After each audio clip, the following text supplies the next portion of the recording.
Hello, boys and girls, ladies and gentlemen.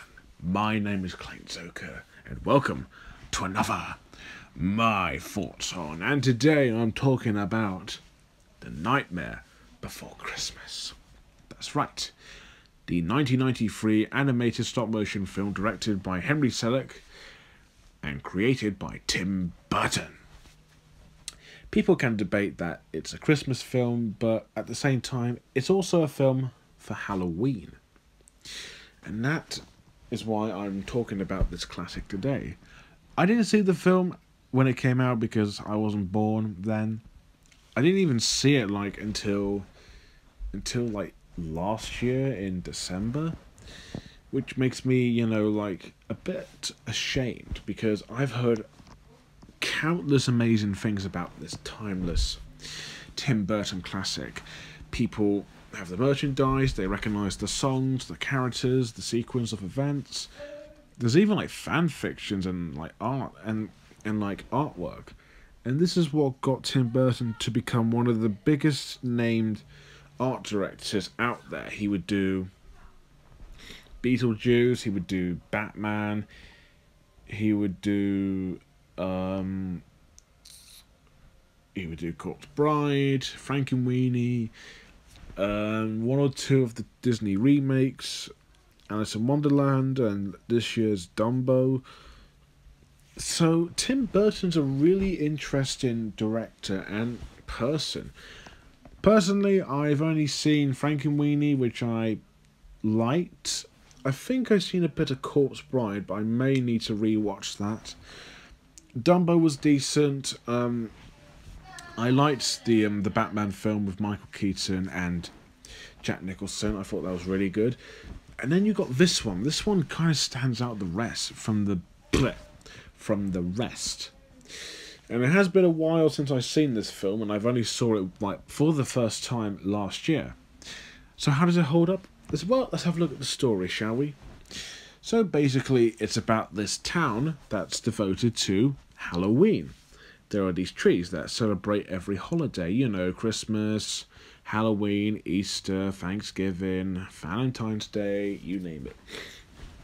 But we go into this one particular town called Halloween Town, where everybody is celebrating Halloween, and also for Jack Skellington to become the Pumpkin King. But after he discovers what Christmas is in Christmas Town, Jack decided to make his own Christmas in Halloween Town. And he decided to kind of take Santa's job to see what it's like. However, Sally, who coincidentally is voiced by Catherine O'Hara, thinks that this is a bad idea. And she's out there to try and stop Jack from doing this. But at the same time, if Jack didn't do that, he would be pretty unhappy with doing his everyday tasks being the Pumpkin King. And that's pretty straightforward. And from 1993, this film is really fantastic. The plot's very simple. The premise is absolutely wonderful.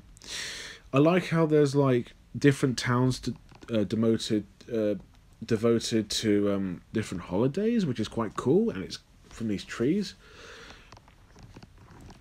And that's quite cool, really. And even the towns itself are quite creative, even though you can only see two, which is Christmas Town and Halloween Town. A little bit of Easter Town with the Easter Bunny in that one scene, but that's about it.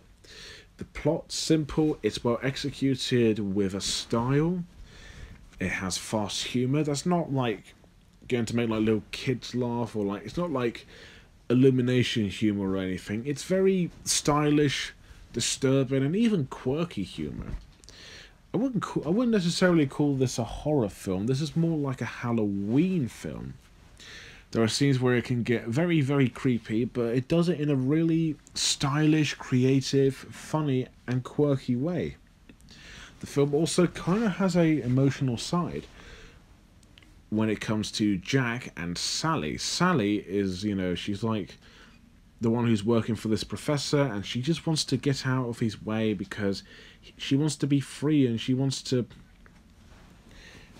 She wants to be with Jack, you know, and Jack is tired of being the Pumpkin King, and he's respected by so many of these people in Halloween Town. The mayor, the clown with the tearaway face.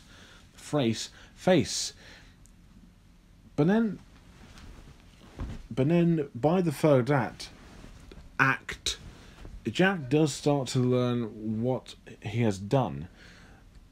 Because, you know, and again, just like Home Alone, I'm going to spoil this, even though I'm pretty sure everyone has seen this film. It is a classic. You know the rules. The character does something that no one's ever done. He ignores advice from the character who's trying to stop him from doing this terrible thing, and when he does it, it's great. But then he realises what he has done. And the message of the film, at least in this universe, is that Jack should pretty much stick to what he does best. Being the Pumpkin King. Being Santa Claus is what Sandy Claus is what he calls him, which is really funny and clever. It's what he's best at doing. Easter Bunny, I don't know about Valentine's Day. Actually, I was really curious to see what was behind those other doors. With Easterland, I imagine it's like just eggs, bright colours and rabbits. But what about, you know, look, St. Patrick's Day or Valentine's Day? This film just raises so many questions, and it has... I'll give it this. The film has a lot of ideas. It throws off a lot of creative, original, and just very unique ideas that makes this film stand out. Visually, of course. But it's executed with simplicity, heart, comedy, many scares. Tim Burton and Henry Selick especially did a really amazing job of bringing this unique idea into a film, and it works for an hour and 13 minutes. And that's the thing, I like when films are not particularly long, but not too short, and that are remained simple, and that's what The Nightmare Before Christmas does best. It gives out ideas, it's creative, it's weirdly funny, it's dark, it knows how to have original moments, it's touching, it has amazing songs. I love all of them. I love What's This? I love Making Christmas. I love What Have I Done? I even like This Is Halloween, This Is Halloween. The songs are really catchy and memorable, and they have great lyrics and they're original, and even Danny Elfman's a pretty great singer, despite the fact that he's a film composer.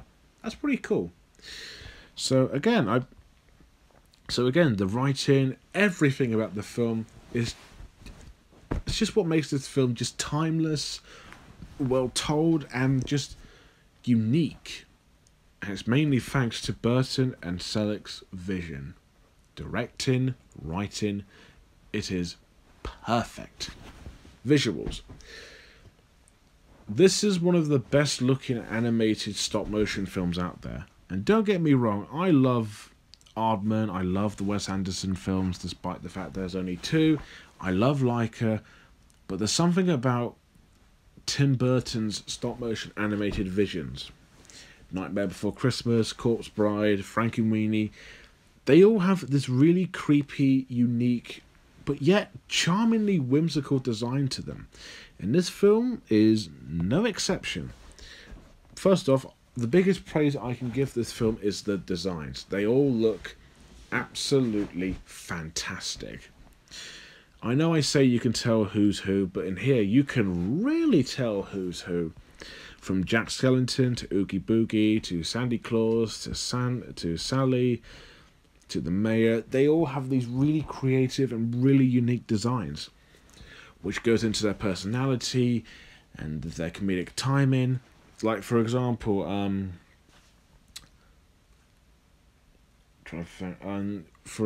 you got Sally, who's like this Frankenstein bride character who can take off her arms and legs. Jack Skellington is a skeleton who's, his body can come off. Also, you got the mayor who can switch his head from happy to panicky. You've got the hanging skeletons. All these characters have a really unique and really original design to them, and I love it. The backgrounds, the props, even like all this attention to detail made by Scratch is just outstanding. And Halloween usually has this really spooky and really scary look to them, but with Halloween Town, it has this really delightfully colourful, spooky, hauntingly beautiful look to it, and I admired that. The scenes where we see our main characters sing is wonderful, especially with the opening song, This Is Halloween. And what's this? Of course, and in terms of Christmas Town, that also looks quite colourful. Colourful. But that's colourful in mainly just how Christmassy it looks. Halloween Town looks colourful in how, how weird and creepy it looks, but it has a nice warm feel to it. Especially in Oogie Boogie's lair, which is just probably the biggest highlight of the visuals, is just how colourful, creative. Even Oogie Boogie himself, and when we see his defeat with all them like bugs coming out of him, is really, really cool. And it must have took a really long time to do all this, and I can tell because stop motion is, it takes a really long time to make, and these animators worked their arses off making this, and I have nothing but praise. Issues is there's rarely any flaws I have with it. Maybe some of the movements are a bit stiff and a bit slow, but this was 1993, so it feels like some of the movements feel like this is like it feels like a student project or something like that. But that's very minor. The animation is beautiful. It's stylish, it's creative, it's colourful, it's beautiful, it's just one of the best looking stop motion films I've ever seen. And it hasn't aged badly at all. It still looks genuinely, frighteningly, Christmasly amazing. Characters and acting. All these characters are really good. Jack Skellington is just really charming. He's really delightful. And I love his enthusiasm. I thought he was great. The Pumpkin King. Yeah, I thought he was cool and awesome, and he had a great singing voice. Absolutely memorable. Sally is sweet and lovely and a little bit funny. Her chemistry with Jack is, at times it is well done, but it's very little. I'll give it this though, but the only kind of flaw I have with Jack is that, while despite being the Pumpkin King and being mean and all that, he does ignore Sally's advice, and I wouldn't say he's a little bit mean, but he is a bit selfish, just a little. But he is still just a really charming character. The mayor's really funny whenever he switches his face, and I thought he was quite helpful. Santa Claus is, a really funny way of portraying Santa Claus in this universe. Lock, Stock and Barrel are the three henchmen who are funny and amusing in how they move and how they talk, and the main villain, Oogie Boogie, is amazing. He kind of reminds me of a mix between Dr. Felicia from Princess and the Frog and Bill Cipher. He's crazy, he likes to play, he likes to have fun, he likes to play games, but he's really evil. And I thought he was really cool despite the fact that he wasn't in the film for that long. The acting's really good. I love all the actors who are playing these characters, especially like Catherine O'Hare, Ken Page, and even the singing voice of Danny Elfman for Jack Skellington. It's wonderful. There's not a character that I disliked in this film. Even some of the side characters are just weirdly unique and have personality. They're wonderful, they're funny, they're unique, they're just charming. These characters and these really terrific performances is what makes them feel like they're part of this Halloween town. On a side note, Danny Elfman's score, and again, the songs are just fitting. They're catchy, they fit the world of this film and its atmosphere. It sounds wonderful. Okay, now I'm really ashamed to say that I haven't seen this film at all until last year, and this is my second time watching it. Because this is a fantastic family Halloween / Christmas film. And Tim Burton, this is one of his best films.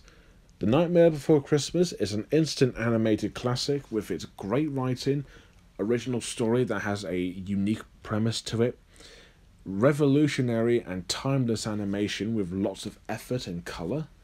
The characters are quirky and charming. Quirky, charming, funny, unique. The acting is fantastic and the music is catchy and memorable. If you haven't seen this and you're a big fan of stop motion or even Tim Burton, I do highly recommend this film. Yes, Jack can act a bit selfish and the animation can feel a bit stiff, but that's very minor. 10 out of 10 this film gets. It's one of the best Christmas films I've seen and even one of the best Halloween films I've seen. I like that. I like a film where you can just watch it. I mean, yeah, there are films you can watch any day, but with Nightmare Before Christmas, you can watch this at Christmas and Halloween. How cool is that? Sadly, though, we haven't seen another stop-motion animated film from Tim Burton or even Henry Selick. Okay, yeah, I mean, I know he did Coraline, but that was 2009. But, stop motion is still going strong a little, so who knows, they might do one next year, or who knows. So, yeah, that's it for my thoughts on of these Christmas films. Next up, I'm going to be doing a couple of Blue Sky films, hopefully in time for Spies in Disguise. So, yeah.